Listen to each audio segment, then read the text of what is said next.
Hey everyone, welcome back. Today I'm going to walk you through how to create and interpret error bars in Power BI. Whether you're looking to make your business reports more insightful or you want to show statistical uncertainty in your data visualization, this tutorial is for you.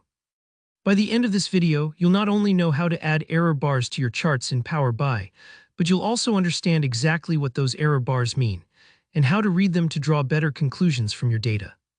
Let's dive right in. First things first, we need some sample data to work with.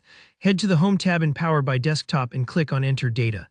This is a handy way to quickly input small tables, especially when you just want to experiment or follow along with a tutorial like this.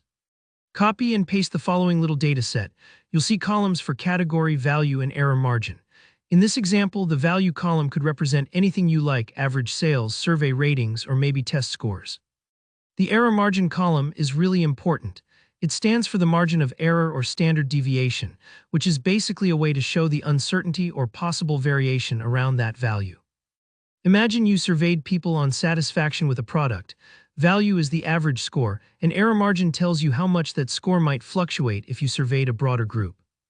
Once you've pasted the data in, just hit load to bring it into your report. Next, we're going to actually visualize this data. Go over to Report View. It's that little chart icon on the left.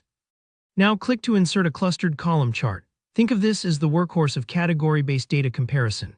For our chart, set category as the x-axis, so that's A, B, C, D, E, and value as the y-axis, which will show us those average numbers we just discussed. Already the chart should look familiar and easy to read, just showing the main values by category. But we want to show more than just averages. Let's add those all-important error bars. Click on your column chart to select it, and then look for the Format pane. That's the painter's roller icon. This is the control panel for making your visuals pop and adding more insight. Scroll down or use the search bar if you need to find error bars, then expand that option and turn them on. For direction, pick both. This means you'll display the uncertainty both above and below your measured value, kind of like saying it could be a little more or a little less. For measure, select error margin. This tells Power BI to use our margin of error values for each column. Once you do this, take a moment to notice. Now above and below each column, you'll see a little T-shaped line. Those are our error bars, but what do these error bars actually tell us? This is the key to interpreting your data responsibly. Error bars let viewers see not just where the average is, but how much that average might wiggle up or down due to variability or uncertainty. Take category A, for example. If the value is 50 and the error margin is 5, then the true value might be anywhere from 45 to 55. It's like saying, here's my best guess, give or take 5.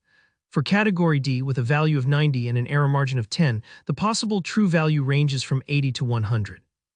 If you see short error bars, it means that measurement is pretty solid with little uncertainty.